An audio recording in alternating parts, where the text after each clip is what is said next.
দাদা আজকে বসে আছেন কি বলবেন মুখ্যমন্ত্রী শহরে 48 ঘন্টা তো পার হয়ে গেল, এখনো কি আপনি ধর্ণা মঞ্চে? এবং আমি ধর্ণা মঞ্চে থাকব যতক্ষণ না এই অভিযুক্ত গ্রেপ্তার হচ্ছে। আমি ধর্ণা মঞ্চে থাকবো। আমি শুধু দুটো কথা আপনাদেরকে বলবো। আমাদের শহরে একজন স্বঘোষিত অভিভাবক আছেন। তো স্বঘোষিত অভিভাবক তিনি ঘটনা ঘটার প্রায়, আমি জানি না, হিসেব করে দেখতে হবে, 36 ঘন্টা পরে ওখানে উপস্থিত হয়ে ফোন করে তিনি কাজ সেরেছেন। এবং আমি যতদূর শুনেছি যে সাংসদ আসবে শুনে তিনি ওখানে উপস্থিত হয়েছিলেন। এই স্বঘোষিত অভিভাবক সন্তানের মৃত্যু হওয়ার পরে মায়ের আকুতি শুনতে 36 ঘন্টা নিয়েছেন। তার হাতে কি শহর নিরাপদ? এ প্রশ্ন আমার থাকলো। দ্বিতীয়ত হচ্ছে, আজকে রাজ্যের মাননীয় মুখ্যমন্ত্রী এসছেন। তিনি আমাদের শহর সংলগ্ন বিধানসভায় মানুষের কাছে ভোট চাইতে এসছেন এবং এই ঘটনা নিয়ে একটি শব্দ উচ্চারণ করেননি।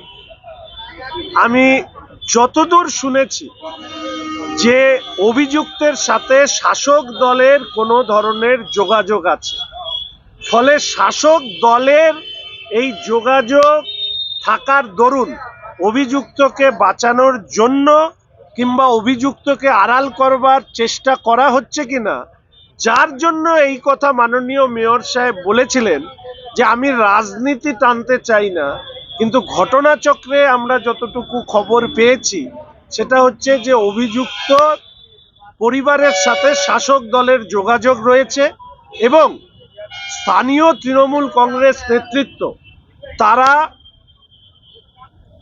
যে বাচ্চা আত্মঘাতী হয়েছে সেই আত্মঘাতী বাচ্চাটির পরিবারকে শেষ কাজটুকু করার সময় পর্যন্ত দেয়নি পুলিশকে নির্দেশ দেওয়ার মধ্যে দিয়ে। ফলে একরাশ ঘৃণা থাকলো তাদের প্রতি এবং এর থেকে প্রমাণিত এই রাজ্যে মহিলারা সুরক্ষিত নয়। রাজ্যের মহিলা মুখ্যমন্ত্রীর আমলে এবং রাজ্যের আমাদের শহরের যিনি অভিভাবক তার সন্তান, মাহারা সন্তানের আকুতি শুনতে 36 ঘন্টা বা সেই সময় লেগে গিয়েছে।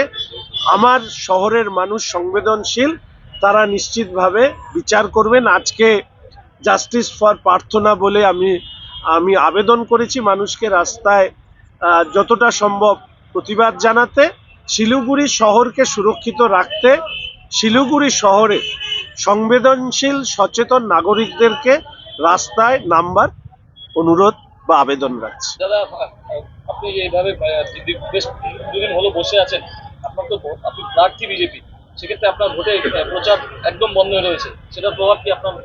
দেখুন, শিলিগুড়ি শহরের মানুষের ভালোবাসা আমার প্রতি এত ঠুনকো নয় যে আমি নির্বাচনী প্রচার না করলে তাদের মধ্যে কোনো ব্যাপক প্রতিক্রিয়া হবে।